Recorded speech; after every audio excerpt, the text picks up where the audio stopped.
Hey, what's up, guys? I wanted to talk to you guys about something I heard.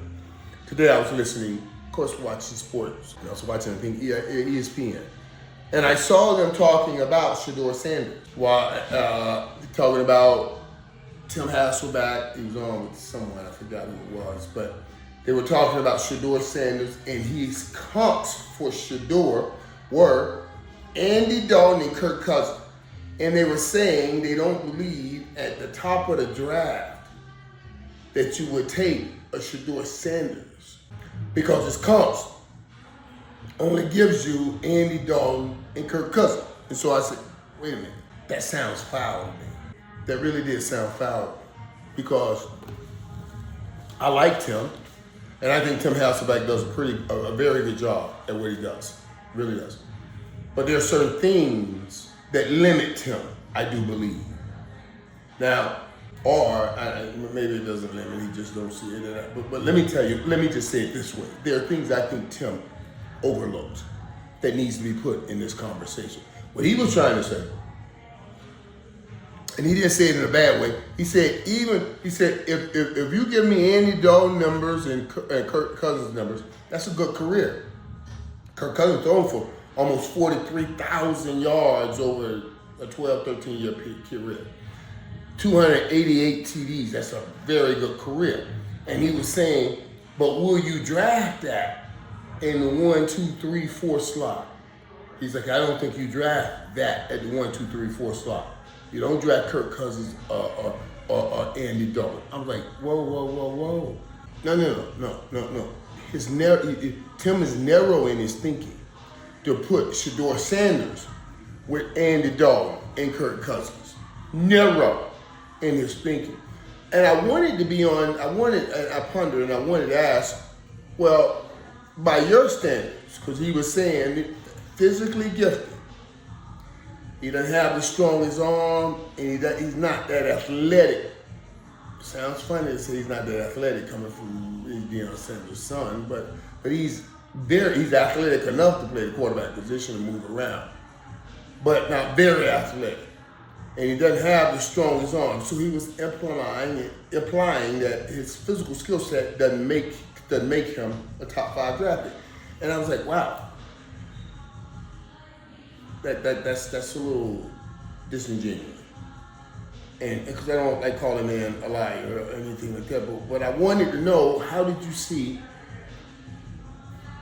the number 1 pick that went to the Chargers that got traded to the Giants?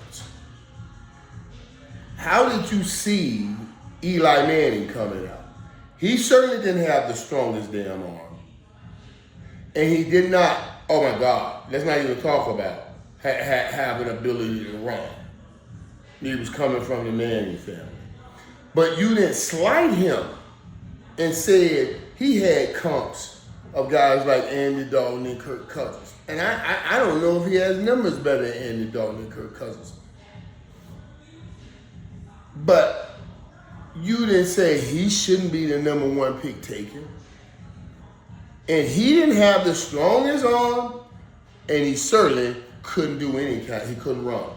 But you didn't say that then. But now you say it was Shedeur Sanders. Now, I'll take your comps.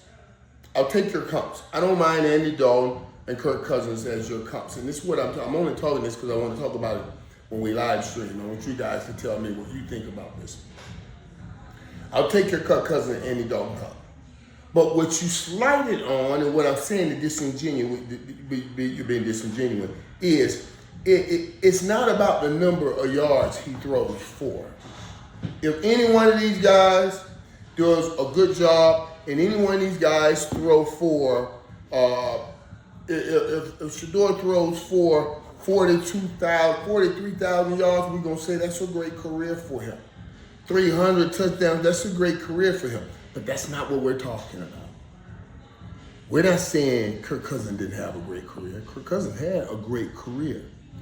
If you're talking about throwing for yards and making money, Kirk Cousins had a great damn career. Andy Dalton had a pretty good career. If you're talking about throwing for yards and making money. It makes pretty good money, threw for a lot of yards. But Tim, you missed the real deal. And sometimes it just, I don't want to mess with you about it, but it just slips you. Let me tell you, Shedeur Sanders belongs in the top 5, not because you think his arm needs to be stronger. Eli Manning's arm wasn't strong.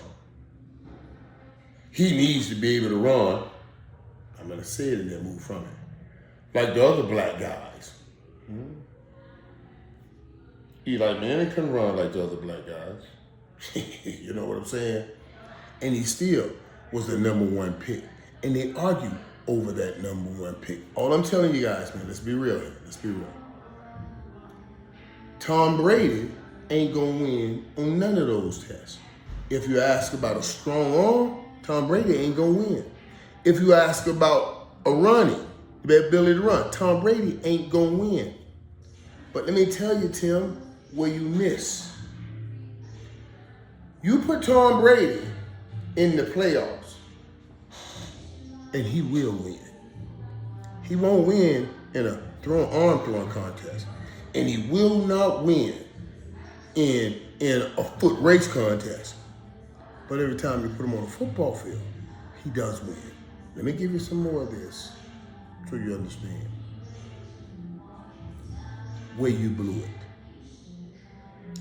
It's not about just playing the games. It's about how you play big in the big games. Tom Brady played big in the big games. Made himself that way. Eli Manning got 2 Super Bowl rings. Kirk Cousins and Andy Dalton made the same kind of numbers, but played big in the big games and came up big against that other guy I just mentioned. And he was the only guy that could beat that other guy in the Super Bowl. Eli, not Peyton. Eli, not Peyton. Remember that. Shedeur Sanders is of that ilk. And you blew that. You blew that because you were only measuring shoulders down. How fast, what kind of arm he got and what kind of legs he has. And you wouldn't give him the credit he deserves, shoulders up. Now you said he was great at reading. You understand, you didn't slight him, but you can't see. Eli didn't feel the pressure because he felt pressure his whole life being Peyton's brother. Tom Brady made pressure his I almost got funny with that. I will get funny with it. Tom Brady made great pressure his mistress, while Giselle was making great kicking her mistress. I'm gonna leave it at that because I love Tom. You know what I'm saying. If I say it that way, you got it what I'm saying. But what I'm telling you is Shedeur Sanders. All of his life, just like Eli, came from a house of greatness. Been living and dealing with this pressure all of his life. The numbers of regular season game in what determines he should be a top 5 pick. It's what I'm guaranteeing you right now. You wait till you see the difference in the numbers he gives you from Andy Dalton and Kirk Cousins in the playoffs. Let me give you those numbers. Andy Dalton is thrown for 873 yards, 1 TD, 6 interceptions, 57.8 passer ratings. His record is 0-4. I know the correct word is 4. But it sounds better saying 0-4 because it stains your brain. You'll easily remember 0-4 because it's arithmetic in your brain. He's 0-4 in the playoffs. Kirk Cousins has thrown for over 1,000 yards, 1,047 yards, I think 1 TD, 4 interceptions with a 93 passer rating. And I think he's like 1-5 or 1-6 in the playoff. You see what I'm saying, buddy? It ain't just about putting up numbers. It ain't just about throwing passes. It's about when are you putting those numbers up and where you throwing those passes. And pressure is something Shedeur Samuels has lived with and fought through. He has made it a bed buddy. Tim, Kirk Cousins and Andy Dalton, they did not. And I understand you missing this point because you did not. But I did make pressure my bed buddy, and I know it when I see it in great quarterbacks. Call me when you ever need any help on spotting the man that makes pressure his great buddy, because that's the man that's gonna turn around organization, a fan base, and the whole damn city. And let me stamp this to you and say this to you. You dead ass wrong if you think Shedeur Samuels is not one of those guys. You're dead ass wrong. Class closed.